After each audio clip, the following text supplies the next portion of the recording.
कोपीमुक्त अभियान राबवण्यासाठी प्रशासन पूर्ण सज्ज आहे। त्यासाठी आम्ही सर्व केंद्रावर म्हणजे आमच्या 10वीच्या ऑलमोस्ट 156 आणि 12वीचे 103 केंद्र आहे। त्या सर्व केंद्रावर आम्ही CCTV आणि या CCTVमधून जो आउटपुट येणार आहे याचे कंट्रोल रूम आम्ही तालुका स्तरावर आणि जिल्हा स्तरावर ठेवणार आहे ताकी त्यामध्ये प्रॉपर मॉनिटरिंग असणार आहे।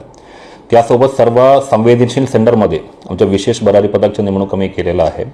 त्यासोबत या पूर्ण मेकॅनिझम मॉनिटर करण्यासाठी आणि बाहेरून आम्ही विशेष कॅमेरामॅन त्यासोबत ड्रोनच्या सुद्धा मदत घेणार आहे। त्यासोबत आम्ही ज्या परीक्षा केंद्रावर म्हणजे त्याच्या 500 मीटरवर कुठलाही फोटोस्टॅट केंद्र आणि इतर लोक जमा न होण्याच्या याच्या सुद्धा सूचना सर्वांना दिलेल्या आहे। त्यासोबत संबंधित केंद्रावर ज्या ज्या व्यक्ती असतात ज्या ज्या कर्मचारी असतात त्याला आम्ही विशेष ID कार्ड देणार आहे आणि त्या ID कार्ड शिवाय कुठलाही व्यक्ती केंद्राच्या आत प्रवेश होणार नाही याचा सुद्धा आम्ही जबाबदारी घेणार आहे।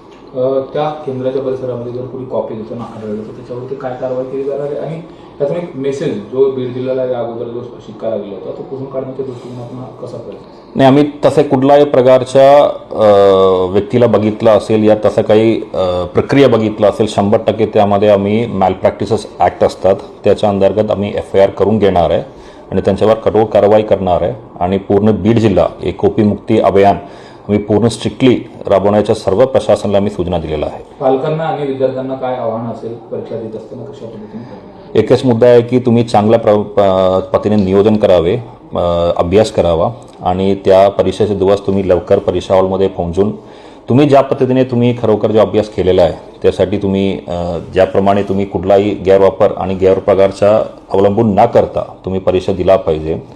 सर्व विद्यार्थी मंडळी तुम्ही या बीड जिल्ह्याचा भविष्य आहे आणि मी नेहमीच सांगतात हे 50% मार्क जो तुम्हाला खरोखर लिहून घेतला आहे तो खूप महत्त्वपूर्ण असतात। जो तुम्ही कॉपी घेऊन 90% आणला असेल तर तो त्याप्रमाणे तुमच्या डोक्यात असावा। चांगला अभ्यास करा।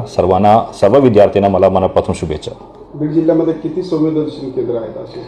आता माहितीप्रमाणे आमच्याकडे 12वीसाठी 7 आहे आणि तरीसुद्धा आम्ही संवेदनशील 7 पेक्षा जास्त म्हणजे कुठलाही बाहेरचा विद्यार्थी इकडे अप्लाय करत आहे का या कुठलाही CCTV सर्व 100% CCTV कव्हरेज न असलेला शाळा आहे का तसे सुद्धा आम्ही सर्वेक्षण केलेलं आहे आणि CCTV सर्व ठिकाणी नसेल तरीसुद्धा आमच्या विशेष पथकच्या तिकडे लक्ष असणार आहे।